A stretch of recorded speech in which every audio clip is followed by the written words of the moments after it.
C'est un cauchemar. C'est un cauchemar. Ouais, c'est un cauchemar, c'est comme les cauchemars, c'est-à-dire c'est totalement incompréhensible, ça n'a ni queue ni tête, c'est effrayant, on a envie que ça s'arrête, voilà, c'est à peu près ça qu'on va essayer de vous montrer, c'est une chose qui n'a ni queue ni tête, qui est effrayante, et vous aurez envie que ça s'arrête vite.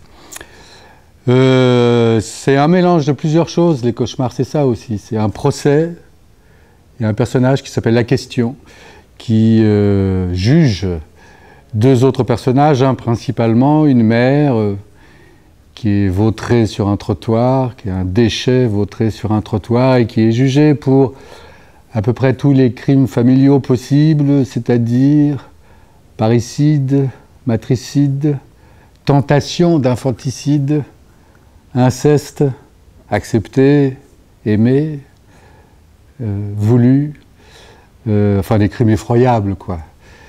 Ceux dont le théâtre s'occupe depuis à peu près le début qu'il existe, si je peux me permettre, toute évidemment proportion gardée, c'est l'Orestie, traité autrement. Il y a donc trois personnages.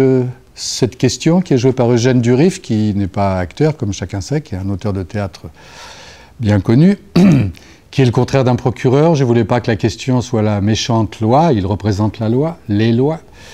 Et je ne voulais pas que la loi soit bêtement un cliché. Donc Eugène Durif, qui dans sa personne est à peu près le contraire de la loi, joue ce personnage et lui donne aussi son humanité. Il y a le monstre, c'est Claude de Guillaume qui le joue, et je ne voulais pas que ce monstre soit un monstre, mais que ce monstre soit débordant d'amour. Tous ces crimes sont opérés par amour. Ce texte est écrit par amour. Ce texte est écrit pour que les crimes familiaux, de les regarder en face, cessent.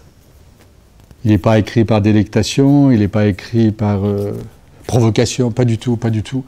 On essaye d'adoucir, on a passé notre temps, on a répété un mois déjà, on essaye d'adoucir les violences contenues dans ces crimes. Et il y a un troisième personnage, il y a 4 journées d'audience, et la 4e journée, c'est donc la fille rescapée, que n'a pas encore tué sa mère, qui est jugée, elle, pour être le produit de l'inceste de sa mère et du père de celle-ci. C'est un cauchemar. C'est notre vie. Mais on déconne avec ça de temps en temps. Et évidemment, il y a des nudités, puisque c'est un spectacle de moi. Donc il y a forcément des nudités. Je ne peux pas faire sans nudité, c'est bien connu. C'est bien connu.